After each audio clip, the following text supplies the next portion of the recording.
Hello and welcome. Today, we are diving into something that puts a massive amount of stress on so many of us, and that's the myth of the perfect parent.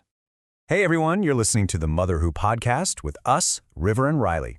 And for this one, we're digging into a fantastic blog post that really gets to the heart of why this pressure to be perfect is so intense and, what the science actually says we should be aiming for instead. So let me just ask you straight up. Ever feel that pressure? That constant little voice telling you that you've got to be the perfect parent? Always patient, always engaged, always getting everything right? If you're nodding along, trust me, you are so far from being alone in this. In fact, check this out. A 2024 study found that a staggering 57% of parents are dealing with burnout. And a huge part of that is linked directly to this pressure to be perfect. So this isn't just a vague feeling, it's a very real, measurable problem. And that leads us right into our first big point. The idea of the perfect parent is a total myth. And you know what? It's not a harmless one. Chasing after it is actually causing some serious damage. Yeah, this whole chase for perfection sets off this really dangerous chain reaction. It might start with you just feeling stressed out or like you're not good enough, but it can easily spiral into actual anxiety and depression. And the worst part is, it doesn't stop with us. It spills over and affects our kids' emotional well-being, creating this tough feedback loop where the entire family really feels the strain. Okay, so if trying to be perfect is the problem, what in the world is the solution? Well, it's a concept that might sound a little weird at first, but it is backed by decades of solid research. And it's this: the idea that being good enough isn't just okay, it's actually what works best. And this is not some new idea. The concept of the good enough parent was actually introduced way back in the 1950s by a pediatrician named Donald Winnicott.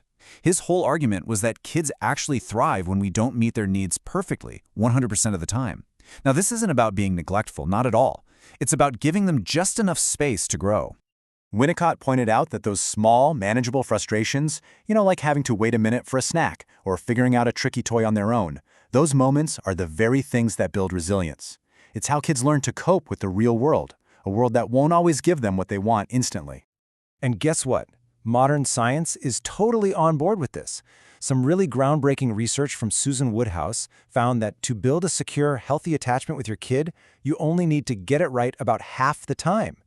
50%! Let that sink in. That's not a passing grade. That is literally the recipe for success. I mean, this just reframes everything, doesn't it? If we don't have to be perfect, then our mistakes suddenly aren't failures anymore. They actually become these incredible learning opportunities, both for us and for our kids. It all happens through this cycle that experts call rupture and repair. So the rupture, that's the mistake. You lose your temper, you're distracted on your phone, you say the wrong thing, we all do it. But the real magic, the important part, is the repair. That's when you circle back, you acknowledge what happened, maybe you say you're sorry, and you reconnect. That single act teaches kids that relationships are resilient and can handle a little conflict. Scientists have a cool name for this. They call it stealing effects. Honestly, you can think of it like a vaccine for hard times. By learning to navigate these small, manageable challenges with our support, our kids build the confidence and the coping skills they're going to need for the much bigger challenges that life will throw at them. Okay, so that's the why behind all of this. But let's get practical. How do you actually do this day to day? Here are a few evidence-based tools you can put in your own good enough parenting toolkit. Probably the biggest change you can make is shifting your focus from correction to connection. Our gut instinct is often to just fix the bad behavior right away. But the research is so clear on this. Kids can only hear our guidance when they feel emotionally safe and connected to us. So the rule of thumb is simple. Connect with the feeling first, then you can talk about the behavior. Really, all these strategies boil down to one main idea: modeling. When we own our mistakes and apologize, when we show our kids how to handle stress, and when we openly admit that we don't have it all figured out, we're basically giving them a real-life masterclass in what it means to be an emotionally healthy person. So, when you pull all this science and research together, it paints a really clear and, honestly, a really empowering picture for every single one of us who is a parent. Just look at how all these different fields of research point to the exact same conclusion. Whether you're looking at attachment theory, resilience studies, or burnout research, they all confirm it. Being good enough is not a compromise. It is the scientifically backed path to raising healthy kids while also protecting our own sanity. So, if there's one thing you take away from all this, please let it be this powerful idea. Your imperfections, those moments where you feel like you totally messed up, they are not flaws you need to hide. They are the blueprint. They are the very tools you use to raise resilient, forgiving, and authentically human children.